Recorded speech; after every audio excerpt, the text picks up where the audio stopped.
Primeiro o título do capítulo, Medida Salvadora. A gente vai entender essa medida salvadora só no final do capítulo, mas André Luiz já antecipa, dizendo, quando Paulo leu, de que às vezes a enfermidade retifica. Essa é a ideia, né? Que os espíritos vão operar e vão trabalhar em torno dessa questão aqui de um quadro, que é um quadro claramente de compulsão, né? Um quadro que a gente vai ver que tem um histórico aí, né? Um histórico de fixação, né? E de problemas que resultam em obsessão. Aqui há várias coisas bem sutis que André Luiz vai colocando ao longo do processo, que é interessante a gente pontuar. Antes de falar especificamente sobre o quadro do sujeito, né? Do paciente em foco, novamente, o que a gente estava falando aqui antes de começar, né? Fazendo alusão ao capítulo anterior. Olha a linguagem que André Luiz usa sutil. Segundo o instrutor, né, que está com Calderaro. Não, disse o outro abatido, deixei-o ainda agora num centro menos digno.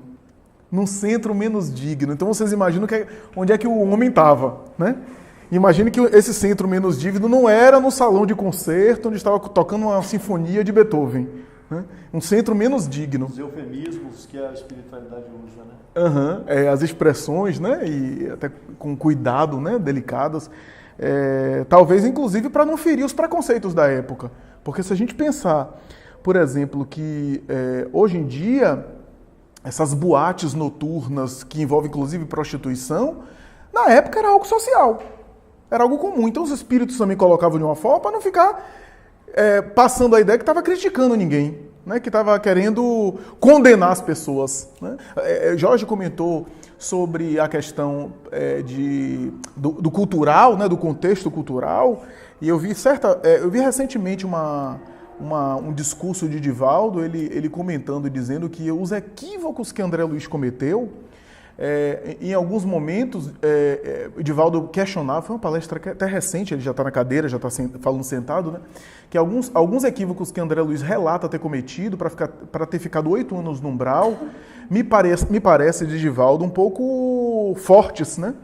Porque se a gente pensar nos hábitos em que pese André Luiz foi vítima dos excessos, como ele coloca em Nosso Lar, dos excessos, alguns hábitos que ele costumava, especialmente hábitos que na época eram culto, por exemplo, charuto na época de André Luiz era um negócio, né, culturalmente até incentivado. Né?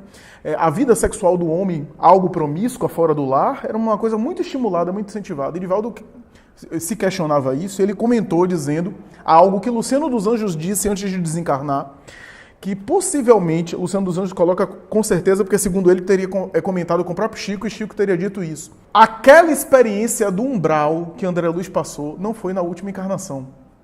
Ele retirou de uma anterior com funções pedagógicas para ilustrar a passagem do espírito pelo umbral. Eu tenho até o trecho do vídeo, se quiser depois eu compartilho, o Divaldo falando isso. É uma palestra nos Estados Unidos, se não me falha a memória. E Luciano dos Anjos fala da mesma forma. Mas o que eu quero dizer é o seguinte, centro menos digno tem esse eufemismo, tem esse cuidado, né? Mas a gente imagina, né, que era algo cuja moralidade, né, e cujo hábito, cujo tipo de mentalidade das pessoas ali não eram apenas para se divertir de maneira saudável. Né? É o mesmo, por exemplo, que a gente faz alusão ao carnaval. O carnaval não é culpado de nada, mas o que é que se transformou? O que é que nós transformamos o carnaval? As pessoas que fazem musculação o ano inteiro para bater nos outros no carnaval, as pessoas que vão lá asselvajadas do ponto de vista sexual. E é claro que, da mesma forma, num ambiente como esse, todo mundo orando, gera uma atmosfera no ambiente, um ambiente onde todo mundo está vibrando coisas baixas, a predominância da baixa vibração, né, na maioria da população. Não quer dizer que alguém não possa estar ali indo para espairecer, indo para se divertir de maneira saudável, nada contra. Né? Mas é claro que tenhamos em mente, como disse Filomeno de Miranda, que quando a gente está num grupo onde a vibração é mais densa, a gente pode entrar com a vibração positiva e deve entrar, mas sabendo que a gente pode, em algum momento, se contaminar. Eu acho que é Filomeno de Miranda que fala que é a mesma coisa do trânsito, né? O problema do trânsito não é você dirigir bem, é porque você não pode impedir que alguém bata no seu fundo. Então, é a mesma coisa nesse sentido, né? O que não quer dizer que a gente vai agora assumir uma postura alienada, que não pode frequentar lugar nenhum, porque senão a gente vai perder a vibração. Né? Também a gente não chegaria a esse extremo. O indivíduo tem que levar também o seu meio, como diz Kardec, né? A influência do meio, né? O meio influencia o médium, né? Mas o médium também tem que levar o seu meio interior e não ficar dependendo apenas da atmosfera exterior para viver em equilíbrio, né? Para estar em equilíbrio. Então, esse é o primeiro ponto que eu gostaria de destacar, essa ideia do centro menos digno, Dá para entender que havia ali uma assistência espiritual sobre esse sujeito de maneira recorrente e ele não tem aproveitado isso, não estava aproveitando isso. Dá para perceber claramente a relação não saudável com alcoólicos, dá para perceber isso aqui, a relação disfuncional que ele tinha com bebida alcoólica. A ponto de, já no final, quando estamos acabando, André Luiz chama atenção para a questão do tremer. Ele tremia. A gente sabe que pacientes com problemas de compulsão alcoólica, em estados graves avançados, eles têm os sintomas da abstinência e da tolerância, que é o tremor principalmente, né? O delírio tremens, né? A ponto de ter delírio, como o capítulo vai aqui anunciar, né? Há inclusive delírios e alterações comportamentais. Então isso é importante. E aí, inclusive, é por essa razão que esse tema não pode ser abordado de uma maneira leviana. André Luiz já abordou esse assunto em Os Missionários da Luz, quando ele fala sobre o aperitivo comum, né, ele usa essa expressão. A gente tem já Joana de Ângeles colocando em Após a Tempestade de uma maneira muito mais austera, e eu entendo a abordagem de Joana. Joana colocou assim, nem o primeiro gole, ela coloca dessa forma, de maneira bem austera. Por quê? Eu vou citar um baianês aqui, né?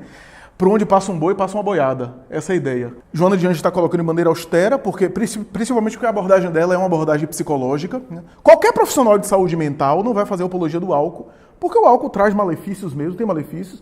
A Organização Mundial de Saúde lida com um problema de saúde pública mundial, que é a dependência alcoólica.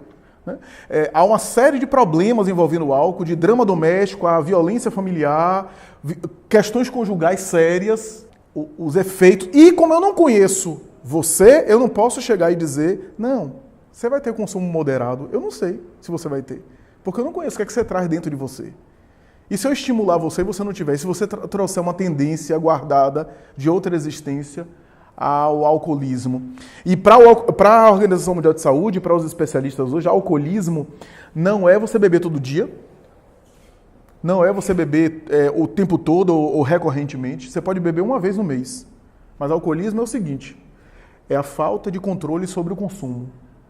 O alcoólatra, ele pode passar 6 meses sem beber, mas no dia que ele vai na casa de um familiar que tem aquela macarronada e que ele quer acompanhar com uma taça de vinho, ele não fica numa taça. Ele não consegue ficar numa taça, ele não tem controle. Quando ele começa a beber, ele não para. Esse é o conceito hoje de dependência alcoólica. Né? É óbvio que ninguém vai se perturbar, e a gente não pode achar que uma vez no ano, no Réveillon, a pessoa brinda e a pessoa vai ter algum problema espiritual por conta disso. Ninguém em sã consciência, até porque tem medicação que tem álcool. Medicação homeopática, por exemplo, é com conhaque. Coloca conhaque para conservar. A grande maioria das medicações homeopáticas. Então, é óbvio que a gente não vai chegar, tem substâncias que... Tem pratos que levam, né? Tem pratos que levam vinagre e vinho, né? Risotos que levam a base de vinho e assim por diante. Então, mas é claro que ninguém na área de saúde mental vai estimular, porque a gente não sabe o que é que vai dar. A gente não sabe se a pessoa vai ter um controle moderado, um consumo moderado, uma relação moderada com o álcool. Como o espiritismo não é uma doutrina dogmática, o espiritismo não impõe nada. Né? No sentido, não tem uma regra, uma lista de regras. Você faz isso, você não faz, você vai fazer aquilo, você não faz. Não tem no espiritismo isso. O espiritismo é uma doutrina libertadora de consciência. Ele adverte, esclarece das consequências, mas deixa você a responsabilidade pelos atos e pela forma de conduzir-se. Né? O fato é que esse indivíduo estava encharcado de álcool. O perispírito dele exalava isso. Né? Há uma descrição sobre isso. Se de um lado a gente tem historicamente o álcool foi utilizado para conservar bebidas, né? Da mesma forma que a carne do sol era usado a sal para conservar a carne, né? Ou outras carnes que colocavam sal para conservar porque não tinha geladeira. As bebidas eram conservadas à base do álcool por conta disso. Por isso que no passado até criança tomava, né? Por conta disso. Porque era uma forma de conservar as bebidas e as pessoas digerirem. Na época de Jesus, o ritual de comer cordeiro com vinho era algo tão incerto na cultura que era religioso. especialmente no período da Páscoa, todo mundo passava, e Jesus já deve ter vivenciado aquilo, deve ter passado. Jesus, sem dúvida nenhuma, se submeteu a essa tradição, porque era uma tradição. Na obra Paulo Estevão, eu estou relendo a obra agora, eu estou vendo detalhes, é interessante como tem detalhes que passa despercebido, né? E Paulo, melhor do que eu, sabe, a gente conversa muito, que na tradição de Portugal, por exemplo, né, ele me contou, me confidenciou isso, e eu achei muito interessante. Na tradição de Portugal, por exemplo, na ditadura de Salazar, teve um período que havia populações que ficaram com fome, passando fome por causa da ditadura, né? E uma das coisas que alimentava, inclusive, crianças, porque a relação é de alimentação, era vegetação, de maneira geral, e vinho, que era conservado para as crianças. Figo e vinho, porque a população passava fome, era isso que alimentava, e no frio europeu as pessoas consomem isso. Por outro lado, é claro que a gente não pode também usar a desculpa do frio também para consumo de álcool, porque a gente tem, por exemplo, a Rússia, que é o campeão mundial de alcoólatras, né? O povo lá bebe vodka, porque a cerveja do Brasil aqui congelaria, né? Não sei quantos abaixo de zero, né? Em Moscou, principalmente. Então, a gente tem problemas sérios, né? Tem essa história, sim, eu estava dizendo, na obra Paulo Estevão a gente tem referências em alguns momentos, inclusive nas viagens de Paulo, com pouca alimentação, ele achava vinho para tomar. E eu tenho visto isso nas entrelinhas da obra, em alguns momentos, né? No início da obra tem ele conversando com Sadoc, e ele se alimentando de vinho com Sadoc, um amigo de infância, um vinho do Chipre. Né? Mas ainda era Saulo. Mas há alusões mais tarde, né? Inclusive em algum momento que ele é apedrejado, que amigos providenciam alimentação para ele e dão vinho na boca, quando ele está ali quase semi-morto, né? No momento. Mas é claro que é uma relação de consumo que não é sentar para se embriagar, que é o que está colocado aqui de maneira bem contundente, né? A gente pode desenvolver mais esse tema do álcool, porque eu estava conversando até com alguns amigos nossos da área de medicina, os amigos inclusive da minha irmã, que minha irmã é médica, né? E alguns deles são adeptos, outros são totalmente contrário. E eu vou colocar aqui, vou expressar aqui as duas opiniões, né? Mas ambos os grupos costumam dizer que, nutricionalmente falando, você aproveita alguma coisa dessas bebidas aí, mais do que, por exemplo, um refrigerante, que é muito mais nocivo à saúde, por exemplo, do que vinho, por exemplo, que tem uva, né? A própria cerveja que tem a cevada, o malte, o lúpulo, né? O lúpulo, inclusive, é utilizado para fitoterapia, de controle de ansiedade. Há medicamentos fitoterápicos à base de lúpulo, né, para controlar a ansiedade, né, como se fosse uma espécie de Rivotril, de ansiolítico, só que natural, né, à base de lúpulo. É interessante isso, né? Agora, por outro lado, a gente não pode negar que toda substância alcoólica tem um potencial de dependência, pode trazer malefício para a saúde em todos os âmbitos. Tem uma coisa que divide a opinião dos pesquisadores, que é o seguinte: a ideia de que as pessoas que mais vivem, normalmente aquelas que ingerem a dieta do Mediterrâneo, né? E aí tem uma série, a dieta do Mediterrâneo talvez seja a alimentação mais estudada no mundo, né? E a dieta do Mediterrâneo normalmente envolve uma predominância de legumes, azeite de oliva, né? Essa é a dieta, carne vermelha muito pouco, uma vez por semana só. Essa é mais ou menos a filosofia, a ideologia muito peixe, muito frutos do mar, né? E uma taça de vinho. Essa é a ideia. E a pesquisa sobre essa ideia da taça de vinho, de que esse é um elemento também que seria significativo para a saúde, as pesquisas dividem. Existem pesquisas que apontam que há um efeito positivo, mas outras contestam dizendo que o efeito positivo do vinho não é pelo vinho, mas pela uva. Aí já há outros que dizem, não é só pela uva, porque tem a fermentação da uva no vinho que o suco de uva não tem. E a fermentação da uva produz uma reação química que aquilo é benéfico para a saúde, os polifenóis, etc. E aí as coisas se dividem muito. Por outro lado, há uma tendência em pesquisa de que o uso recorrente e insistente de álcool acaba afetando a memória dos sujeitos, do indivíduo. Não é só aquele indivíduo que está embriagado e que está esquecendo as coisas, não. Diz que mesmo fora do estado de embriaguez começa a ter lapsos de memória. E essas pesquisas não estão conclusivas, porque é a nível neuronial. E aí quem é contra o uso de álcool diz assim, há uma especulação que diz assim, que a questão da pessoa viver mais com essa dieta do Mediterrâneo não é por conta de uma taça de vinho, é porque essas pessoas já são equilibradas mesmo, já são moderadas nos seus hábitos, então são moderadas também no consumo de álcool. E por ser moderadas na vida toda em geral, inclusive no álcool, as pessoas vivem mais. Não porque ela toma só uma taça de vinho. Então há muita discussão sobre isso, de um lado ou de outro. Por um lado ou por outro. Há autores que defendem que um nível pouco de álcool até seria benéfico ao organismo, né, faria bem ao organismo, né, em termos de limpeza, embora o corpo humano não seja um carro, né? Não tem gente que abastece de gasolina, depois aí álcool para limpar o tanque, né? Enfim, mas existe, né? Existe a ideia de que alguns defendem essa ideia, né? Mas eu estou entrando por um terreno que é polêmico, que tem gente que tem ainda mais domínio que eu. Não há dúvida que, por exemplo, o lúpulo, não há dúvida que a uva, não há dúvida que cereais, até para falar daquelas bebidas mais fortes e quentes, né?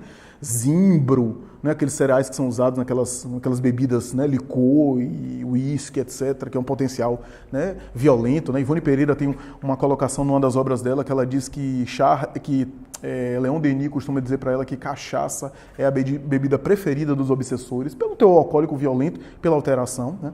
Eu não posso negar que quase sempre, a pessoa não consegue ficar de maneira moderada, né? Porque o álcool é uma substância considerada depressora, deprime o sistema nervoso central. Deprime aqui não no sentido de causar depressão, não. Deprime no sentido de diminuir a aceleração, ou seja, relaxa, né?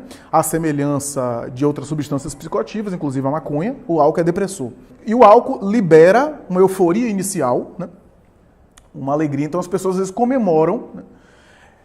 Agora, é muito comum as pessoas que bebem demais, normalmente as pessoas acabam liberando um lado que estava controlado.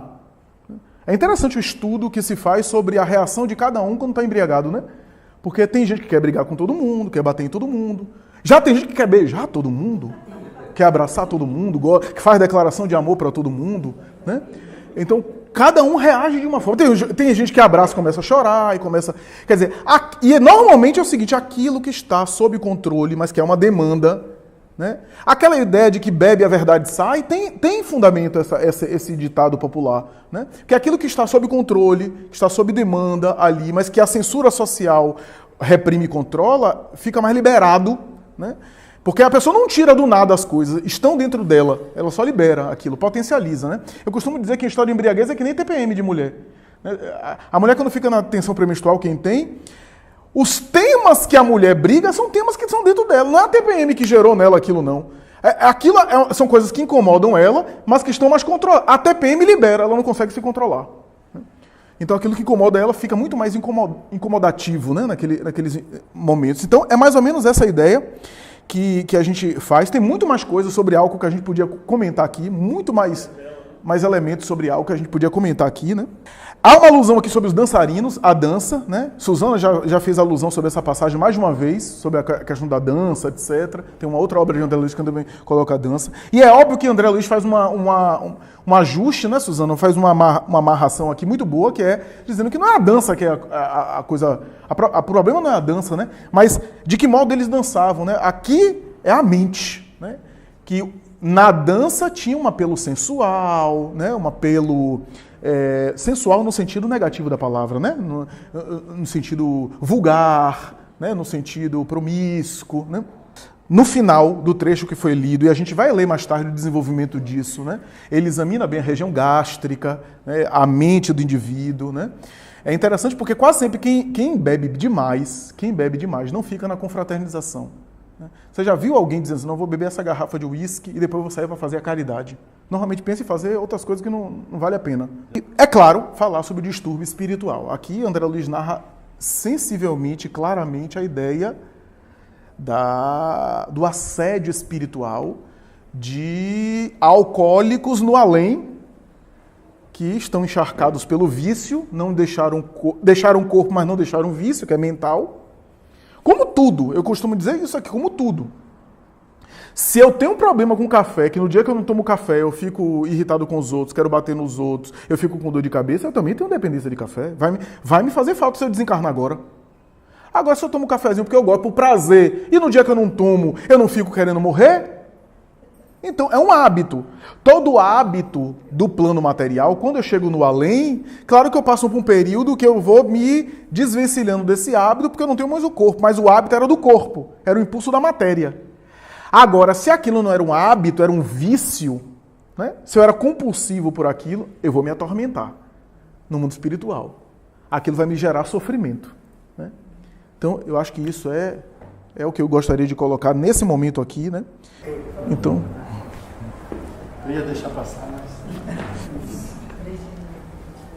Eu queria examinar duas questões aí. Eu queria dar continuidade a essa análise da questão da obsessão dos alcoólicos espirituais e também queria falar um pouco sobre a dança, rapidinho. A questão dos alcoólicos é interessante compreender o seguinte. Claro que o que eu vou falar aqui todo mundo já sabe, né? É porque é oportuno frisar esse tema. A questão, por exemplo, os alcoólicos do mundo espiritual, eles não têm necessidade do álcool em si. Não é o que eles buscam.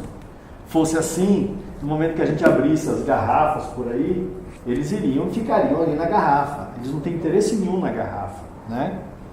O interesse deles é exatamente no indivíduo que está em consumo. Por quê? Se viciaram em outras eras, né? Estão impregnados daquilo e têm necessidade das sensações. Essas sensações, o espírito e a garrafa sozinha não conseguem produzir. Então precisa de um organismo para fazer essas sensações e eles aspirarem isso aí de alguma forma, de algum mecanismo, né? Veja que no caso de... eu li um monte de vezes o nome do rapaz Alderário, né?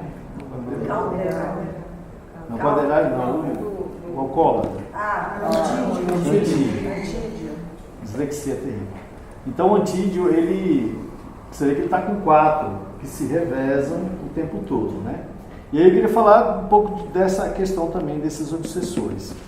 Porque me parece, nas leituras que a gente tem, que existem 2 castas de obsessores que fazem esse trabalho de obsessão, influência, usando a porta do álcool.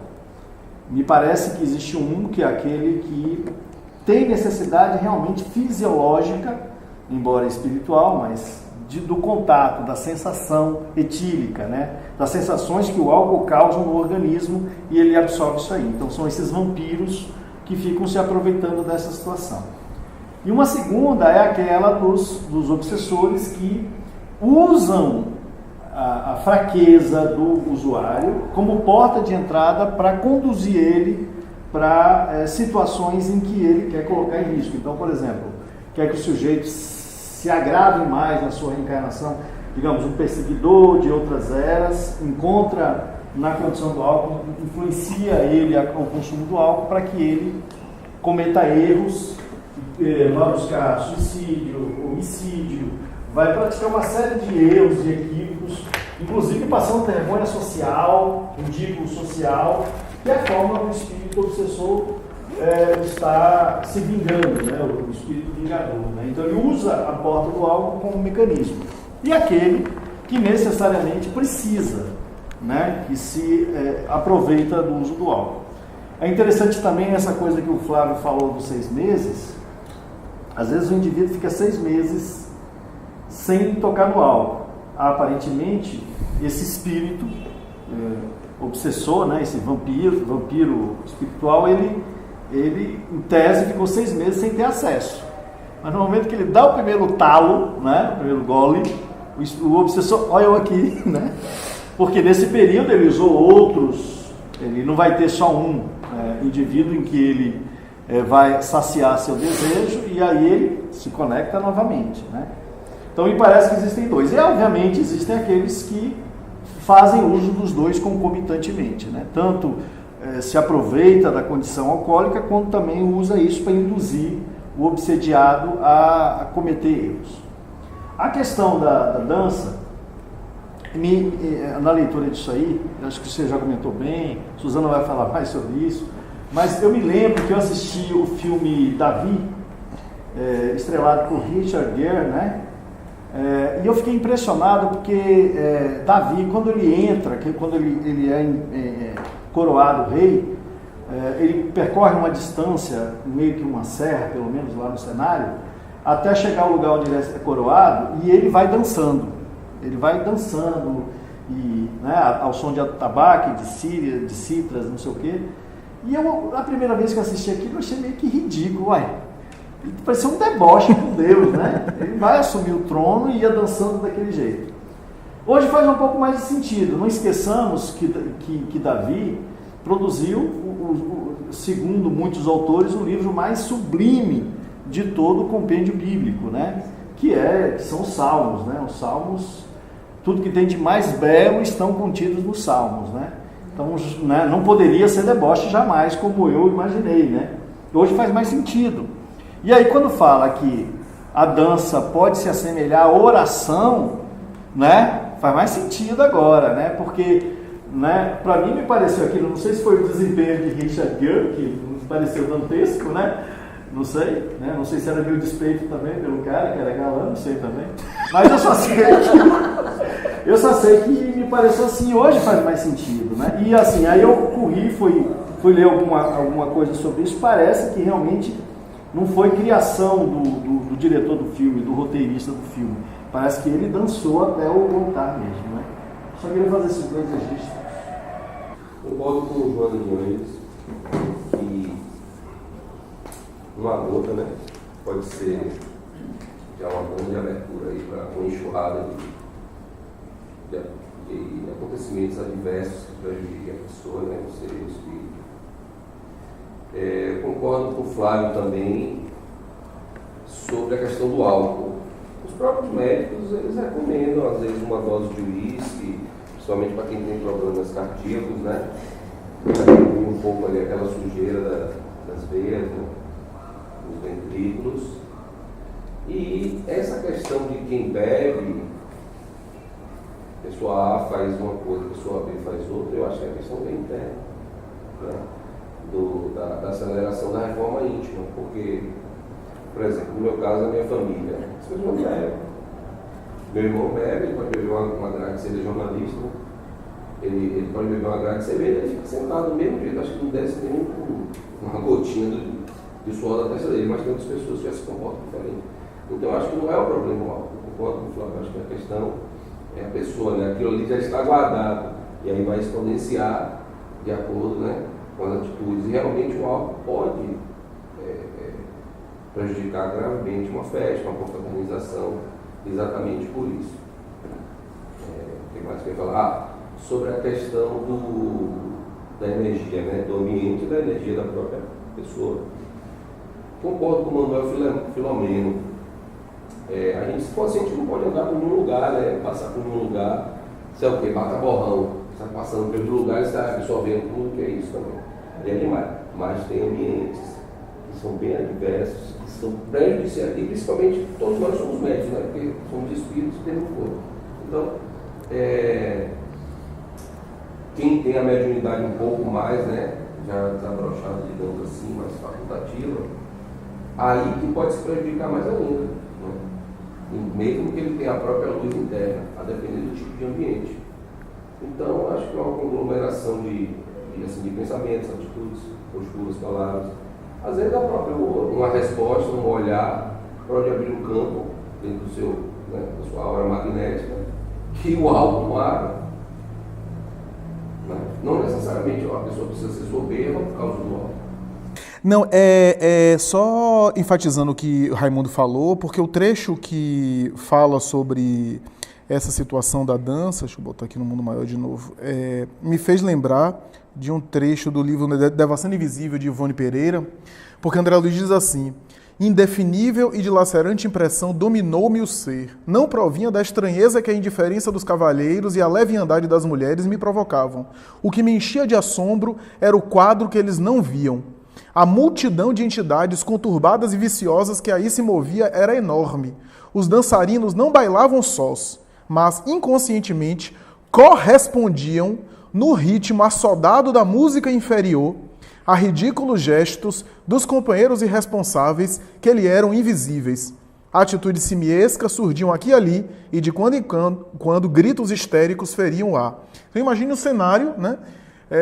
Imagina o que seria música inferior nessa época, né? André Luiz deve estar assustado com, enfim, com algumas músicas que a gente vê hoje. Mas imaginemos, por exemplo, né, o tipo de gestos e de coreografia que o povo fazia, que era, na verdade, estavam sendo médiuns da população invisível que estava na coreografia também. Eles eram os autores, né?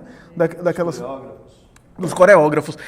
Eu me lembrei de um capítulo de Ivone Pereira, porque Devassando Invisível, eu estava tentando até consultar aqui, não consegui, mas grosso modo é um capítulo que Ivone começa falando sobre algumas classes de espíritos desencarnados, dizendo que há espíritos, quando a gente fala em obsessão, a gente já pensa naquela obsessão de perseguição pessoal. Você me fez mal e desencarnei com ódio de você e depois persigo, que é algo muito pessoal, né? Mas há aqueles espíritos que não tem nada de pessoal com você e se acercam de você por hábitos e assim por diante. E aí, Ivone Pereira, ela abre uma parte para dizer assim, os espíritos, como nós sabemos, interferem muito mais na nossa vida do que nós imaginamos, influenciam a nossa vida muito mais do que nós imaginamos, e aí ela cita uma classe de espíritos que ela lidou em função de uma parente dela, uma menina, uma criança, de acho que 10, 11 anos, né? E que chamou a atenção dela porque a menina tinha comportamentos assim, que, pela descrição de Ivone, parecia um quadro de hiperatividade e com alguns outros sintomas, com alguns outros diagnósticos, né? Porque não era apenas uma criança hiperativa, mas era uma criança que fazia gestos cômicos, que constrangia as pessoas, que tinha anedotário vulgar, chulo, que colocava as pessoas em situação embaraçosa, muito pequena, já com esse trejeito, né? E a Ivone, me parece que concentrou nela, saiu do corpo, né? E foi levada à noite ao quarto da criança, alguma coisa assim. Ela visualizou um pouco da história pregressa daquela criança e das entidades que faziam parte do grupo do qual ela fazia parte, da região que ela fazia parte. Ela reencarnou e o grupo, de vez em quando, sintonizava com ela. E ela descreve as entidades de uma forma... A primeira entidade que aparecia para ela era uma entidade que era super magra, a forma perispiritual. Era uma entidade que tinha assim, mais de 2 metros de altura e com uma cabeça gigante que não conseguia nem segurar a cabeça. Aí tinha uma entidade que tinha um bigode que era gigante, o bigode arrastava até o chão. Aí fazia assim, respirava, o bigode fazia assim. Ela começou a dar risada, Charles não ria. Porque se você der risada, porque ela começou a rir daquela cena engraçada, se você der risada, você está dando combustível vibratório para eles. Esse grupo de espíritos são espíritos que constrangeram tanto as pessoas, que no mundo espiritual, quando chegaram no mundo espiritual, ociosos, ficaram, tipo assim, sabe aqueles espíritos que querem meter medo nos outros, querem apavorar as pessoas? A população espiritual tem de tudo, né? Tem espírito que quer assombrar as pessoas, né? Então, gerou tanta perturbação o encarnado que foi deformando o perispírito dessa forma, né? Gerando essa alteração. E essa menina é acompliciada com eles, porque saiu desse grupo que pertence a eles, né? E aí Ivone aplicou passe nela, etc. Ela foi melhorando e foi mudando de comportamento. Estava no início da reencarnação ainda, né? Então é ainda acessível, né? Muito acessível a influência dos outros, né? Aplicava passe, etc. E melhorou. O final foi um final feliz, né? A descrição que Ivone faz desses espíritos burlescos, zombeteiros, né? Me fez lembrar quando eu vi esse parágrafo, né, de espíritos fazendo danças inferiores, né, inferiores aspas, né, nessa expressão de André Luiz, né, que deve ser de uma conotação moral inferior, e os encarnados atendendo aos seus apelos, né? Então, mais ou menos isso. Eu vou falar um pouquinho aqui sobre os trânsitos sociais que são rebeldes, né, à disciplina instituída pelos desígnios superiores. Então, o que eu acho assim é que muita gente, às vezes, luta pelo caminho certo, mas, de repente, por algum motivo, por algum local, se identifica com alguma coisa inferior e cai, porque a responsabilidade de você crescer é muito maior do que a fraqueza de você cair, de repente, por algum motivo. Quanto à dança, eu me questionei tanto quando entrei na dança que eu comprei uns 4 livros, assim, a dança conforme a espiritualidade, e li todos, né? Eu acho assim que depende muito da tua consciência, do teu estado de espírito no momento que você faz uma dança, o que você quer da dança, né? Porque a dança expressa tudo que você tem de bom, mas pode expressar o que você tem de ruim. Não? Mas eu acho assim que tudo é o meio que você vive, as suas companhias, né? como é assim, bom, como a gente sai leve daqui quando faz esse curso. Porque a gente está discutindo coisas nobres, coisas boas, e quando a gente está num ambiente de um bar, nem sempre, porque Chico Xavier era uma exceção, porque ele entrava num bar daqueles completamente, como é que se diz, deturpados, porque ele dizia que quando ele entrava, transformava o bar num lar, né? O bar no lar. Então, ele tinha essa grandeza de poder emanar do corpo dele coisas, talvez até irradiações suficientes para equilibrar o local. É que a gente aqui ainda vai levar anos-luz para ter esse tipo, né, de emanação que ele tinha, ou de comportamento, ou de tudo, né? Uma encarnação brilhante. Boa lembrança, você podia até comentar, boa lembrança. O Chico foi no prostíbulo e botou todo mundo para rezar no prostíbulo. Também. E outra também, coisa, ele trabalhava no bar, né? Você podia comentar isso. Ele gostava de tomar cafezinho nesse bar, e todo mundo fazia comentário, mas Chico, que absurdo. Ele disse, não, quando eu entro, o bar se transforma num lar. Né? Então, a gente vê que como a gente também pode dar a nossa contribuição, né? Tem vários livros aí de Joana que dizem que você não tem nada para dar de Emmanuel, dê um sorriso, dê uma palavra, dê um gesto, ou então mostre uma ação que você já está contribuindo, né, para o... E aqui o coitado do Antídio, ele já estava com uma, vamos dizer assim, uma caravana de obsessores talvez muito fortes, que ele já não conseguia mais se equilibrar, né? Ele já tinha chegado a um ponto de vulnerabilidade muito baixo. Eu acho, sei lá, não sei se é por conta também, né? Lógico que também, né?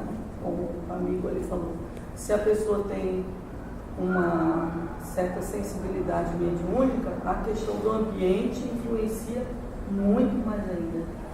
Lógico que as questões morais vai na frente de qualquer coisa, né? Mas pensando nas questões morais, quem de nós pode se atrever a dizer que pode entrar e sair ileso, né? No carnaval mesmo, a gente pode ir com boas intenções de ir, se divertir e tal. Mas se você tem uma certa sensibilidade, chega um momento que você vai sofrer uma influência. Pode até não fazer, né? Mas que se junta com porcos. Né? Lógico, se a gente está num círculo de prece e as preces, né? A gente pode manter contato com a espiritualidade maior quando a gente está também num ambiente ruim, num ambiente de baixo, né? Teor vibratório, logicamente que a gente também entra em conexão com os espíritos que estão na mesma sintonia. Lógico que a gente faz um esforço, né, de se manter ileso, mas nem sempre a gente consegue, por conta das imperfeições morais mesmo, que muitas vezes a gente faz um esforço tremendo de superar certas dificuldades, mas acha que superou, de repente vem uma prova e diz, caramba, ainda estou no mesmo lugar, caí de novo, né?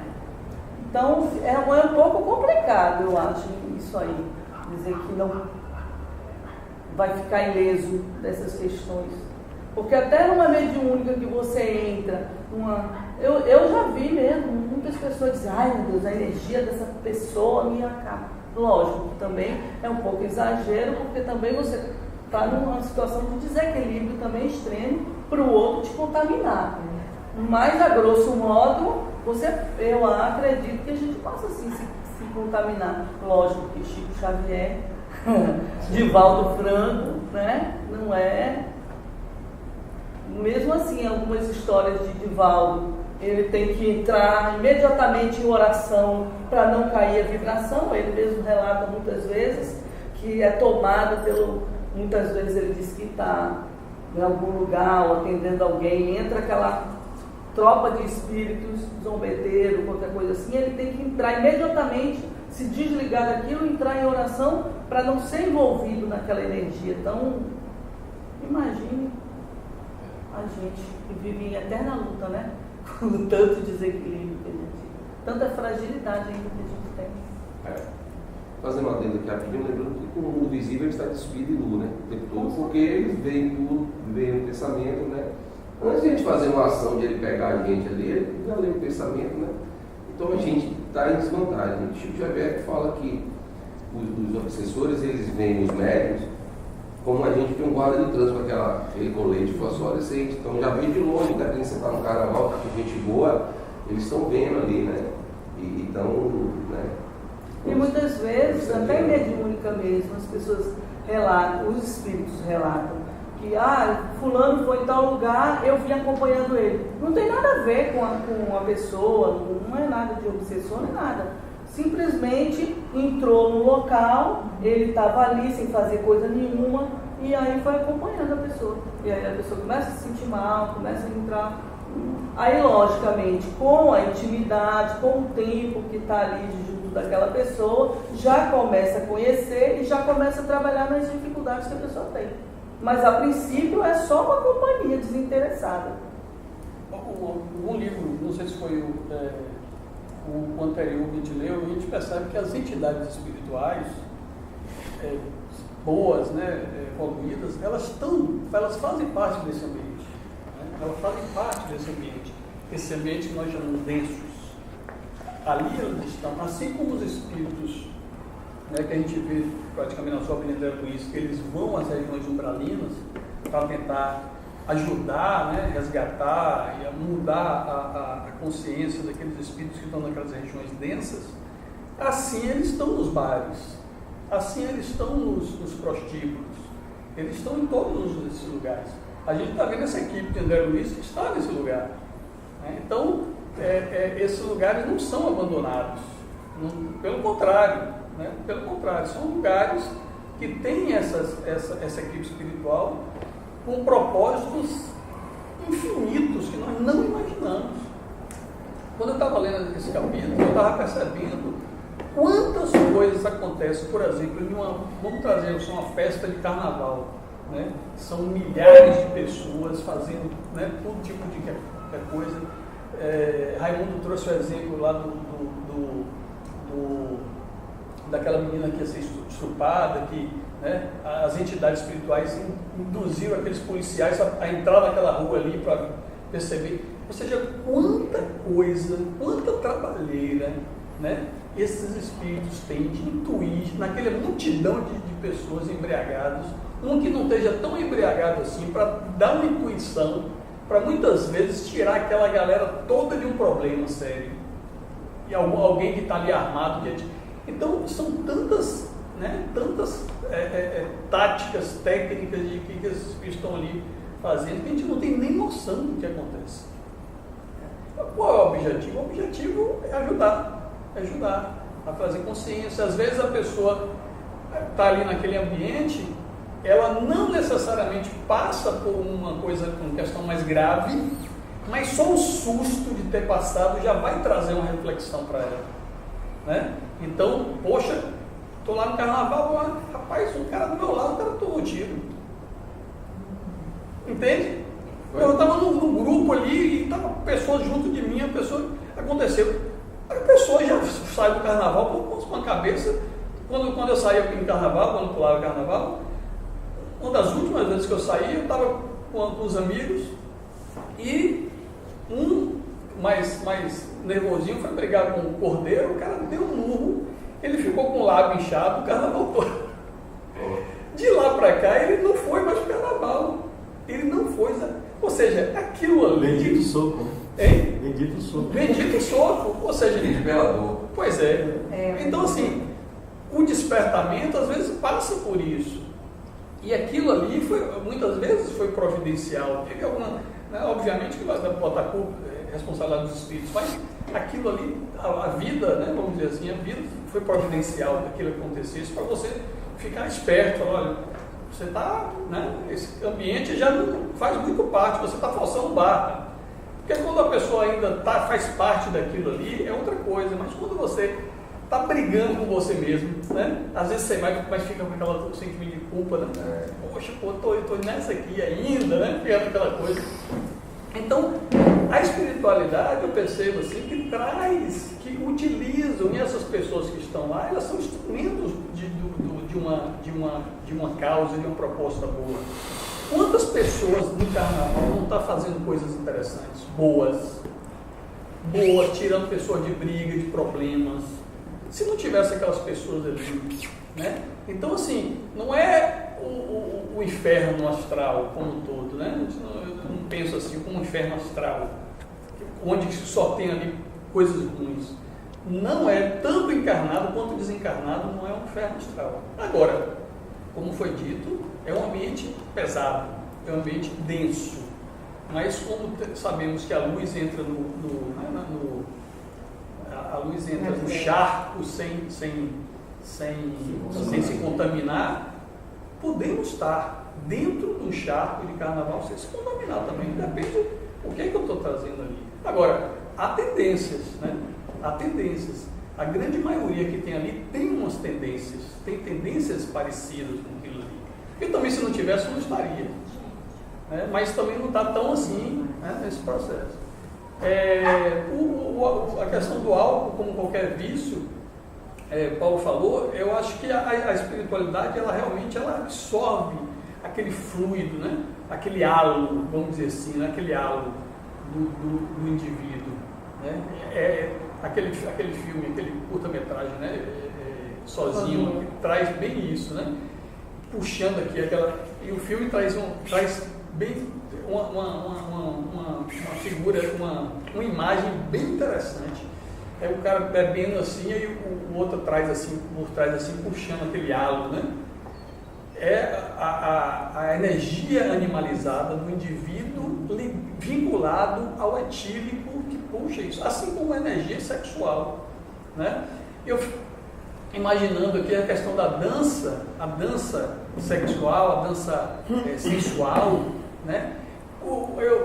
Eu pensei o seguinte, um marido, né? Ou um namorado, ou uma esposa, muito ligado ao esposo,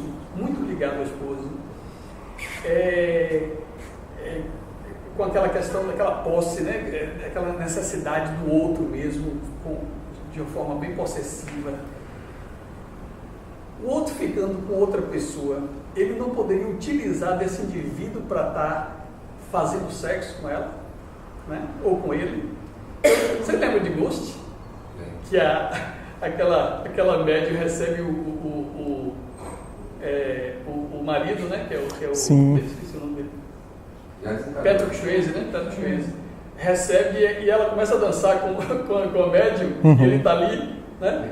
Quer dizer, aquilo ali é hollywoodiano? Não, aquilo ali tem uma realidade nisso aí também, né? Em termos espirituais. Porque tem que falar assim, não, isso aí tem coisa que é antidoutrinário. Eu não sei se é antidoutrinário.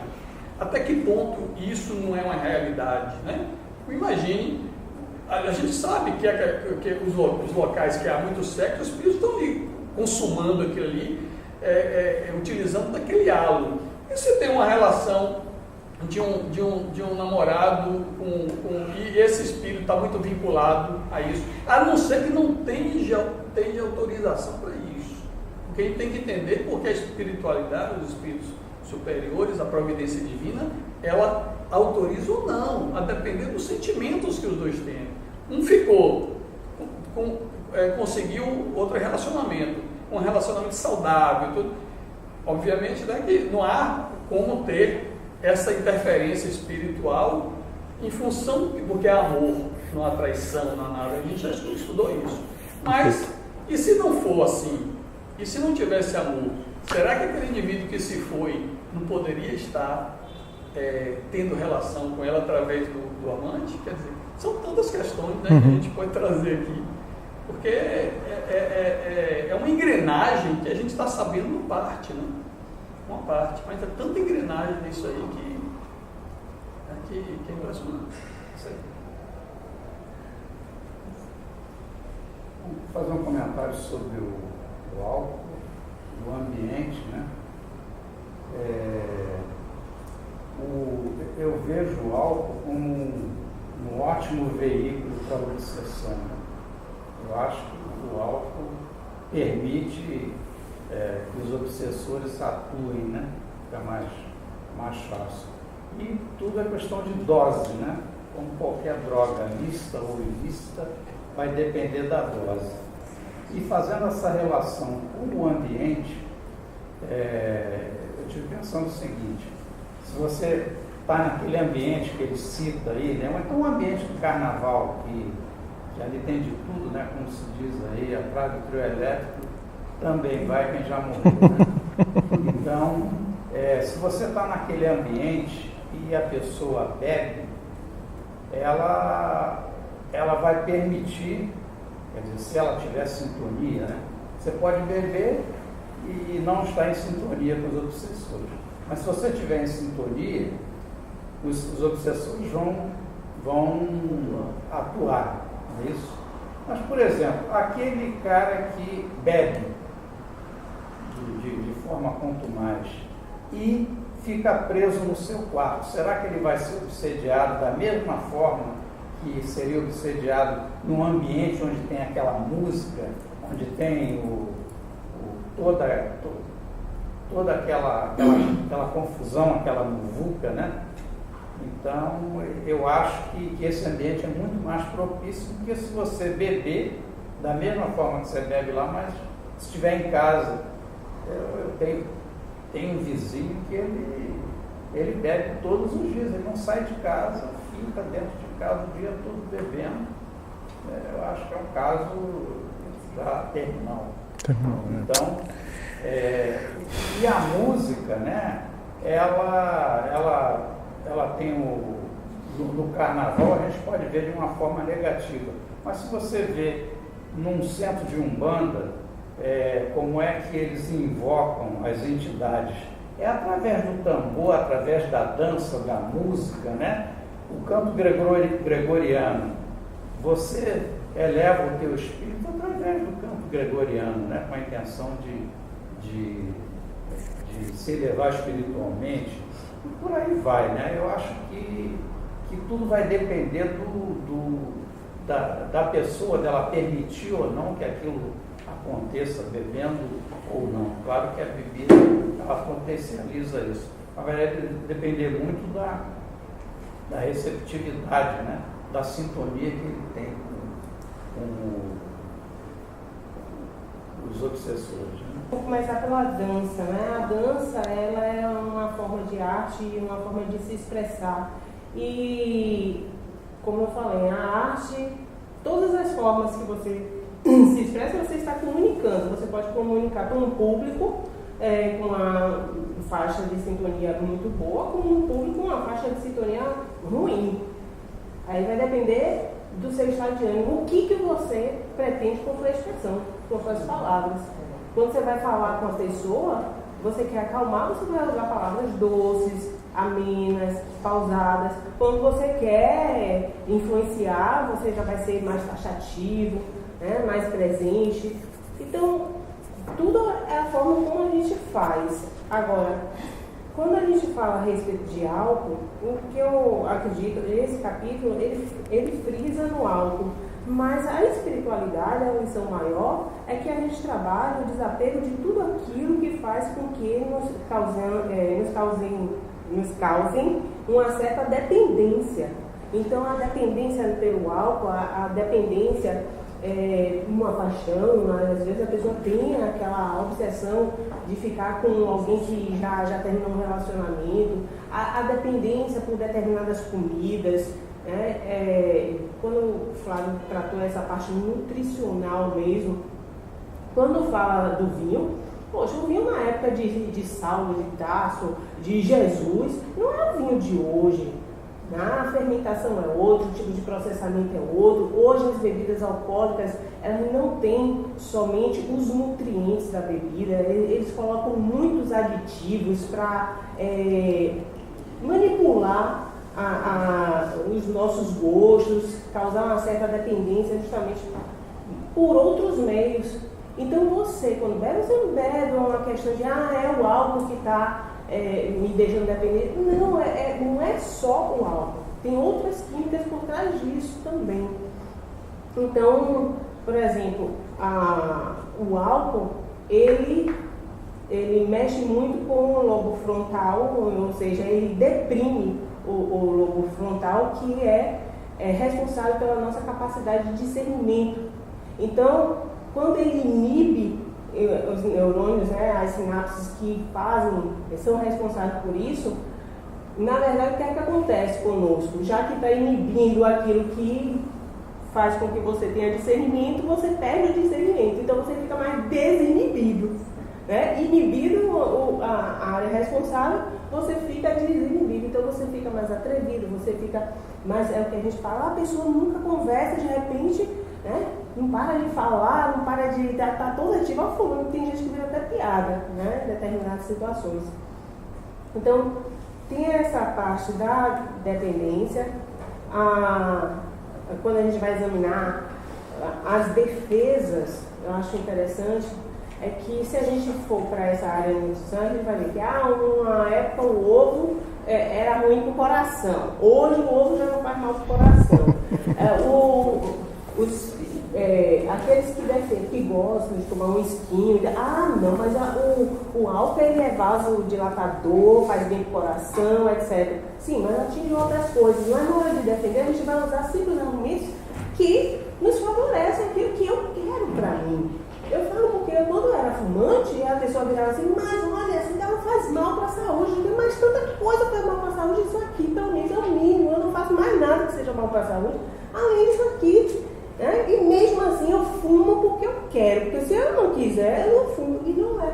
Né? Até você chegar a um grau de consciência desse apego que você tem às coisas. Hoje eu combato tudo aquilo que eu tenho apego. Eu deixei de consumir açúcar, eu deixei de consumir álcool, eu deixei de fumar, eu deixei de um bocado de coisa. Né? Ou seja, tudo aquilo que eu achava que está me prendendo de alguma forma, né? Que eu acho que é isso que a espiritualidade, a lição maior da espiritualidade conosco. E a parte de obsessão, né? Citaram aí vários casos, mas lembrar que o obsessor, quando ele obsedia para obter sensações, as sensações são mentais. O vídeo sozinho é um vídeo didático. Né? O espírito chega ali, o que ele está querendo representar é que o espírito está conseguindo mentalmente captar as sensações do indivíduo. Então, passa aquele negócio ainda, aí todo mundo pensa assim, vem pelo cheiro, ou vem pelo... A pessoa pensa, e o espírito está... Não, é mental, tá? Tanto é mental que o que é que acontece? Quando a gente ingere qualquer substância, essa substância faz o percurso no nosso corpo, principalmente pela corrente sanguínea. Então, quando ele fala aqui, até biologicamente no corpo, ele diz da cardio piloro, porque o álcool, você tem uma diferenciação nos batimentos cardíacos quando você ingere álcool. Né? Assim como a gente tem várias explicações, a pessoa dorme, não sei, hoje esse relógio aqui sabe a hora que eu durmo, por quê? Porque na hora que a gente dorme, os batimentos cardíacos caem.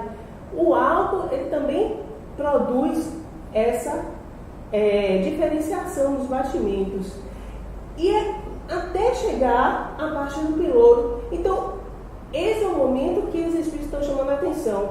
O obsessor está conseguindo obter todas as sensações enquanto o indivíduo está processando aquilo biologicamente.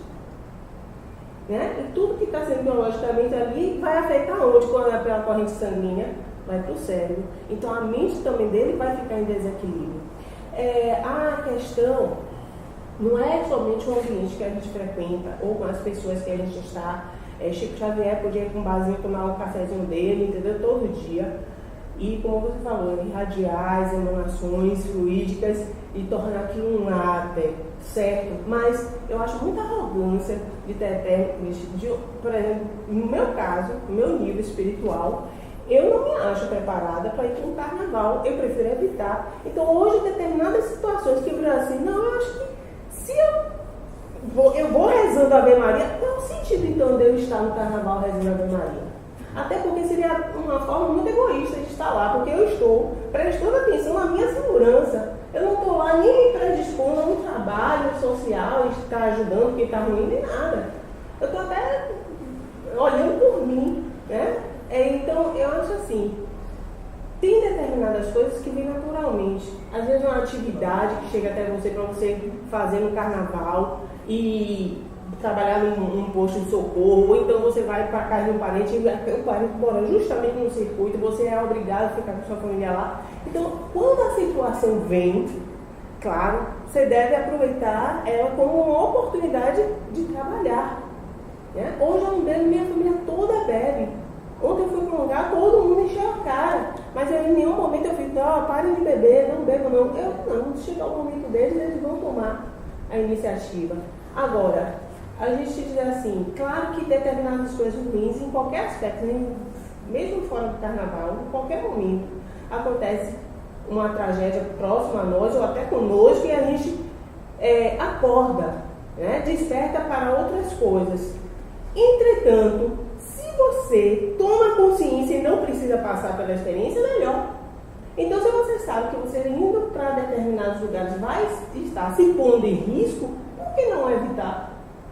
Então, eu me vejo assim, nesse sentido. Se eu não me acho ainda em condições, por que eu vou achar? Não, mas eu chego lá e vou ficar sintonizando com algo. Não, não vou. Eu sei que eu vou dar atenção para outras pessoas e vou me distrair. O perigo do espírito é a distração. Orai e vigiai. Se você está distraído, é a oportunidade de um espírito obsessor se aproveitar. Não vi ninguém falando aqui, eu vou me ater só isso aqui mesmo. São as facetas da caridade que me chamou a atenção. O pessoal veio primeiro, o horário chegou lá e fez ele melhorar, né? O intestino e tal, ele melhorou. E aproveitando essa melhora, 15 dias depois, ele já melhorou, torção, caiu de volta. E aí quando ele voltou, isso aqui ele fala aqui, já no final da primeira página, pelo menos daqui do celular, no book. Aí ele diz, agora a gente vai fazer exatamente o contrário. As facetas da caridade. Primeiro eu vou pelo bem, pelo amor. Não é pelo amor, vai pela dor então. Agora a gente vai piorar para ter uma transformação, que você vai ter uma piora física e tal, porque na piora física também a gente está ajudando. Então a caridade agora é o contrário. Acho que é isso aí. Bacana, bacana. Eu não ia comentar não, mas é bem rápido, Suzana, antes de você colocar, que foi uma coisa que César colocou e Karina trouxe, inclusive, comentários muito ricos, muito bacanas. Boa parte do que eu ia comentar, ela já, inclusive, abordou essa questão do ambiente e tudo. E no capítulo de André Luiz, ele tem uma colocação que eu acho que vem ao caso que você citou, César, que é, porque nesse caso do seu vizinho, a gente está diante de alguém que de repente até perdeu o prazer no contato social para apenas aquele prazer a nível neuronial que o álcool pode provocar, né? Então, isso daí é algo muito mais grave, né? Dependentes de outras substâncias químicas mais fortes também vivem isso, né? Célebre, a heroína, por exemplo, causa uma repercussão nesse sentido, né? Da pessoa até se desinteressar. A própria maconha gera isso um pouco, né? Do indivíduo dependente de maconha ficar um pouco desinteressado dos laços sociais ou só as reuniões em função disso. O álcool também gera um pouco nisso, né? Se a festa, se o aniversário não tiver álcool, é sem graça, né? Poxa, que graça tem? Não vai ter nenhuma cervejinha, etc. Já é sintomático. Se você não vê graça nas coisas e só vê a graça quando você está enchendo a cara, é porque a sua graça é artificial. É uma graça com estímulo químico. Essa é a questão, né? Então esse indivíduo, por exemplo, realmente está caminhando para o terminal aí, porque é provável que ele tenha obsessão. Porque, de fato, você tem razão, o raciocínio está certo, né? Aquilo que o álcool me provoca me estimula. Em nível social, eu posso gerar outros comprometimentos, né? Violência física, sexualidade exacerbada, porque aí potencializa outras coisas nesse sentido, né? O que não quer dizer aqui que alguém não possa ter um consumo de álcool de maneira tranquila e moralmente não agredir ninguém, não fazer mal a ninguém, não é isso, né? Mas nesse caso aí o indivíduo nem se interessa mais pelo âmbito social e fica realmente voltado para si mesmo, apenas para o consumo exagerado cada vez mais. Aí é mais um copinho, porque ele tem que alimentar os obsessores. Ele está, na verdade, alimentando a atmosfera ao seu redor e está se desvitalizando, né? Karina colocou muito bem, não é... Aquilo é ilustrativo, é didático, né? E é interessante porque captura o interesse de quem assiste, mas do ponto de vista doutrinário a gente sabe que é o psiquismo, né? os fluidos também, né? O indivíduo, por conta daquela coisa dos fluidos que o André Luiz tão bem descreve, né? Mas de fato é a coisa psíquica, né? A conexão é psíquica com o mundo espiritual, ou pelo menos predominantemente psíquica, porque se você for considerar o perispírito como um corpo, né? Um corpo de matéria, ainda que seja uma matéria fluídica, é a mente do espírito que sintoniza, né? E que tem os reflexos como consequência no corpo espiritual, né? Como subjacente, como consequência, né? Então, eu acho que isso é importante. Eu acho que essa ideia é bacana um grupo desse, porque assim a gente acaba se enriquecendo, né? Com cada colaboração, porque na verdade a ideia dessa questão do meio, que é uma questão tão debatida, e eu concordo com Karina no sentido de que se eu posso optar por arriscar minha segurança ou não, né, e eu não me identifico com aquilo, por que não evitar de fato, né? É óbvio que há situações que eu sou, às vezes, impelido a, né? Por exemplo, quem tem filho adolescente, né? O filho quer ir, você como pai, como mãe quer acompanhar, até para estar perto, para não deixar o filho... Às vezes você nem suporta aquilo, aí você vai por conta dessa tarefa de pai, o filho quer de qualquer forma, etc. Compelido. Aproveitar a oportunidade para estar bem. Exatamente. Às vezes uma atividade profissional que me impele, né? Às vezes eu trabalho num local onde o ambiente é carregado, é denso, eu vou dizer não que eu sou espírita, né? Agora, se eu tenho como optar, né? É claro que eu tenho que me equilibrar. Divaldo certa vez contou que ele teve em uma região da Europa há muito tempo, e ele fez uma palestra, e nessas regiões, às vezes, existia a expectativa do fato, do experimento mediúnico, né?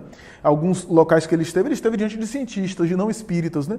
E às vezes havia o transe mediúnico. E um desses locais, que foi na Itália, Cesare Lombroso, Ernesto Bolzano se comunicou, né, que era um grande pesquisador italiano, veio e se comunicou para os cientistas ali.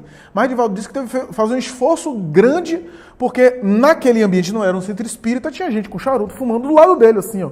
Abaforado, às vezes ele dizia, abaforado chegava em mim, só que eu levei o meu meio, né? Claro, eu não vou ter a presunção de achar, não, eu posso estar em qualquer lugar que eu não vou me contaminar, porque de fato isso é uma presunção, até Ivone Pereira em alguns momentos passou dificuldades, maus bocados em situações, né? Se eu sou impelido a, como Karina falou, aí claro, eu vou e me preparo psiquicamente, se for o caso de divertir, me divirto saudavelmente, né? Não envolve assim uma regra, não vá, ou então vá, né? Tem a ver com o exame de consciência de cada um, avaliação, etc. Né? Então, João de Anjos coloca isso, né? Evita ao máximo se contaminar com vício. E eu gostei muito do comentário de Karina em relação ao apego, né? Porque a pessoa pode ser apegada a açúcar. A Sociedade Brasileira de Pediatria está preocupada com isso. Porque você acaba fomentando açúcar desde cedo, habitua o paladar da criança, e quase sempre os indivíduos que têm problema com obesidade é porque foram estimulados cedo com açúcar. Dizem os especialistas em pediatria. Isso pode ser um vício. Tem estudos que estão comprovando que o açúcar vicia mais do que drogas como o alcaloide, cocaína.